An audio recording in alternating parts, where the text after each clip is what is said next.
Hello everyone, welcome back to my another get ready with me. Skin prep আর skin care করা হয়ে গেছে। এবার একটু লাগাবো পাউডার। এটা কোনো কম্প্যাক্ট পাউডার নয়, লুজ পাউডার লাগাচ্ছি। কারণ আমার লুজ পাউডারটাই বেশি যখন আমি কোনো রকম মেকআপ করতে পছন্দ করি না, তখন এটাই আমাকে বাঁচাই। কারণ আমি লুজ পাউডার কম ইউজ করি, বাট যখন মেকআপ করতে ইচ্ছে করে না তখন লুজ পাউডারই ইউজ করি।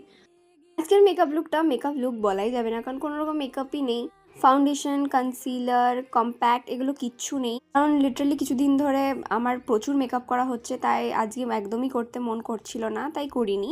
যাই হোক, তারপরে আইব্রোগুলো ফিল করে নিলাম আর মাস্কারা পরে নিলাম। আর মাস্কারা তো পরতেই হবে আমাকে, কারণ মাস্কারা আমার ফেভারিট। আর দুটো লিপস্টিক কম্বাইন করে পরেছি শুধুমাত্র এই কালারটা পাওয়ার জন্য। তো এই আউটফিটটা পরলাম, খুবই সিম্পল লাগছিল বিয়ে বাড়ির জন্য। আর যেহেতু আমি মেকআপ খুব কম করেছি, তাই ভাবলাম একটু গর্জিয়াস আউটফিট পরা যাক। তো এটা বললাম, এটা আমি এই নিয়ে দুবার পরছি। দশমীর দিন পরেছিলাম আর এইবার এটা পরছি। তো এখানে আমার পুরো আউটফিট, এটা হচ্ছে আমার ফুল আউটফিট। এই দুপাট্টাটাও আমি নিয়ে নিলাম, কারণ এটা ভালো লাগছে বেশ, এটার সাথে কমপ্লিমেন্ট দিচ্ছে। আর এটা হচ্ছে ব্যাগ, আর ব্যাগটা তো পুরো চুমু। যাই হোক, এবার অ্যাক্সেসরিজের পালা। তো এই কানেরটা পরলাম, কারণ ভারী কানের আমি পরতে পারি না, তাই। তো এটা হচ্ছে আমার হেয়ার স্টাইল। ওকে, কেমন লাগছে জানিও।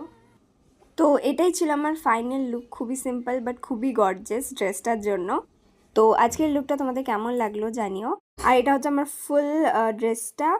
আর কেউ লিঙ্ক চেও না, কারণ এটা অফলাইনে কেনা। তো চলো, আজকের মতন টাটা।